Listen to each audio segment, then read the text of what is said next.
Қайырлы күн баршаңызға. Бүгін сіздермен 4 бұрышты тапсырысқа жасалатын сүтті қыз тортының рецептімен бөлісетін боламын. Видеоны соңына дейін көріңіздер. Тапсырысқа көбіне осы сүтті қыз тортын береді. Бұл торт өте нәзік, дәмі керемет болып шығады. Ең алдымен 760 грамм сгущенкамызды құйып аламыз.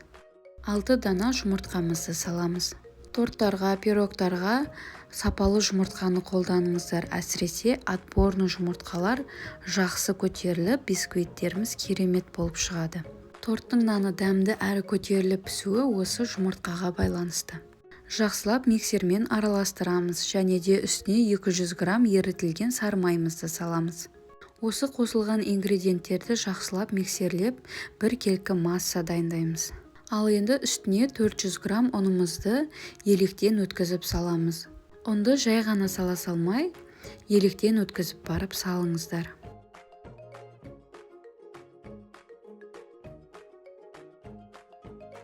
Ұнды салып болғаннан кейін артынша разрыхителімізді салуымыз керек. Ал мен видеода ұмытып кеткенмін, ұнды араластырып болғаннан кейін барып салдым. Ал сіздер ұнды салып болғаннан кейін 15 грамм разрыхительді салып, бірден ұнмен бірге араластырып жіберіңіздер. Жақсылап миксермен араластырып, бір келкі масса болғанша миксерлейміз. Енді осымен біздің сүтті қыз тортымыздың тестасы дайын болды. Өте нәзік, керемет болып шығады. Пергамент қағазына алдын ала өлшеп 25-30 диаметрлі етіп сызып алыңыздар. Негізгі пирог торттардың размері 25-30. 4 ас қасық тестамызды салып, бір келкі етіп, сызықтан сәл ғана шығарып, тегістеп жағып шығамыз. Алдын ала қыздырылған 180 градустағы печкамызда 5 пен 7 минут аралығында пісіріп аламыз. Печкаларыңызға қарап тұрыңыздар, теста жұқа болғаннан кейін тез піседі. Менде дәл осы тестадан 10 шақты коржик шықты.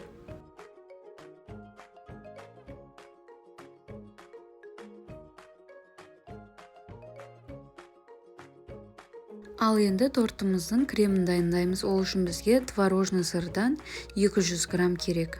Және де 300 грамм сахарный пудра немесе құмшекерімізді саламыз. 1 литр сливкиімізді құйып, миксерлеп, крем дайындаймыз.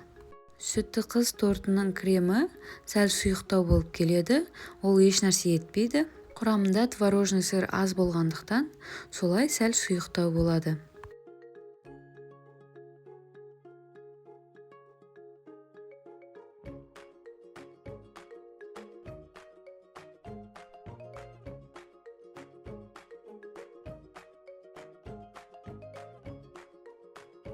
Көріп тұрғандарыңыздай, осымен креміміз дайын болды, сәл сұйықтау болды. Егер де сіз торт жасауды енді үйреніп жүрсеңіз, міндетті түрде осындай 4 бұрышты форма сатып алыңыз. Және де дәл осы форманың домалақ түрі де бар. Кез келген размерде өз қалауыңызша қоя бересіздер. Әр корждың арасына 3-4 қасықтан кремімізді құйып, дәл осы видеодағыдай жинап шығамыз.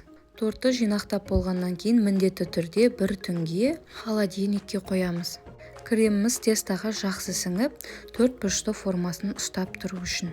Ал енді тортымыздың сыртын қаптайтын ганашты дайындаймыз. Ол үшін бізге 500 грамм творожный сыр, 75 грамм сахарный пудрамызды салып, жақсылап бір келкі етіп миксерлейміз. Видеоны соңына дейін көріңіздер, барлығы анық етіп көрсетілген.